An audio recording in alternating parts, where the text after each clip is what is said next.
There are many health benefits to cannabis that are being suppressed or neglected by corporate greed. And I'm going to sum it up in two categories. One, experiential research, and two, environmental health.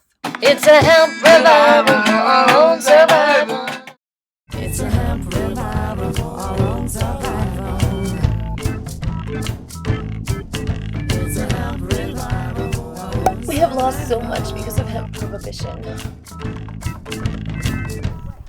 We live in a world where more people than ever are on SSRIs, yet the mental health issues don't seem to be getting better. In fact, they seem to be getting worse. That's my friend Sarah who inspired this video of me talking about cannabis and our health. So go over to her channel and see the video she did about this. In the meanwhile, this is the whole video I sent her, which she used clips of. And I figured it'd be good for me to put all the info out there for you, beautiful people. There are many health benefits to cannabis that are being suppressed or neglected by corporate greed. So one, experiential research.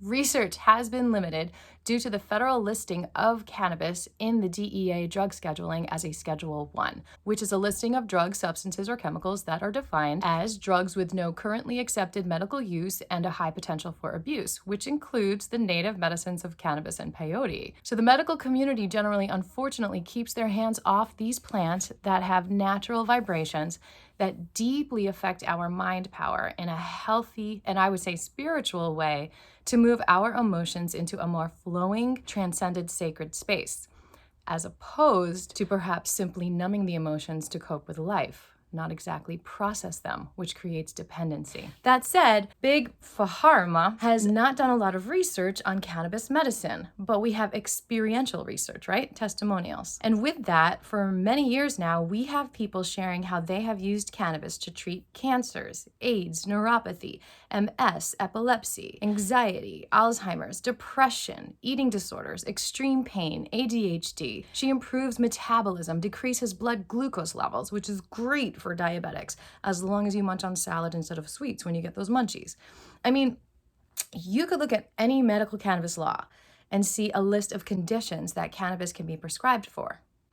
And the part of the plant that is used is another option. Historically, it was the root that got turned into a pain-relieving salve. Some juiced the whole plant, some just used the flower to make tea, tinctures, or smoke it. Everyone has their unique endocannabinoid system that is affected by different parts of the plant terpenes and different levels of the THC, CBD, and everything in between. And I have a hunch that when you grow your own cannabis, she caters to specifically meet your biological and emotional needs, because there is a symbiotic relationship there and a deeper knowing of you. Plants can have a range of CBD and THC from 0.3% to 31%. Generally, the more THC, the less the CBD, and vice versa. And for some people, when the CBD level is perfectly equal to that THC level, that is their ideal medicine for pain relief and whatnot. So let's move on to the next category.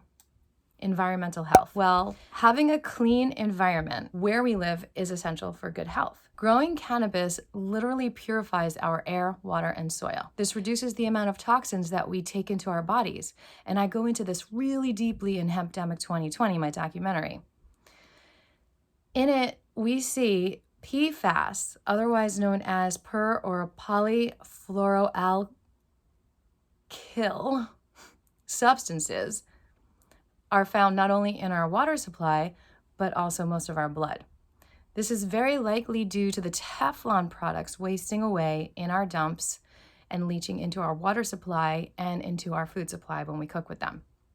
Now, back in the day when DuPont patented Teflon, there were other people experimenting with hemp plastics that don't contain PFAS.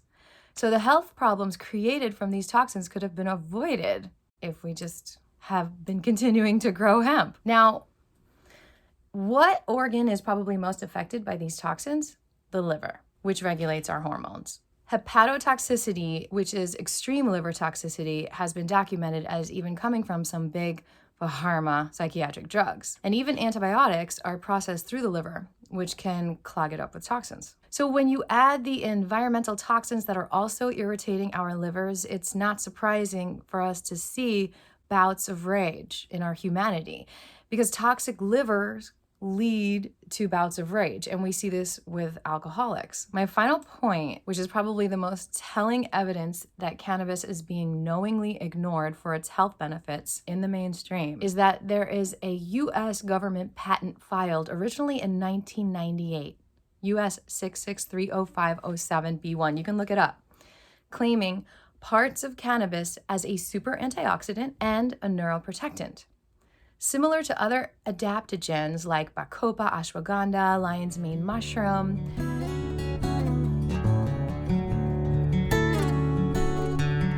and in addition to the omegas found in hemp seeds, cannabis can help us think with more clarity.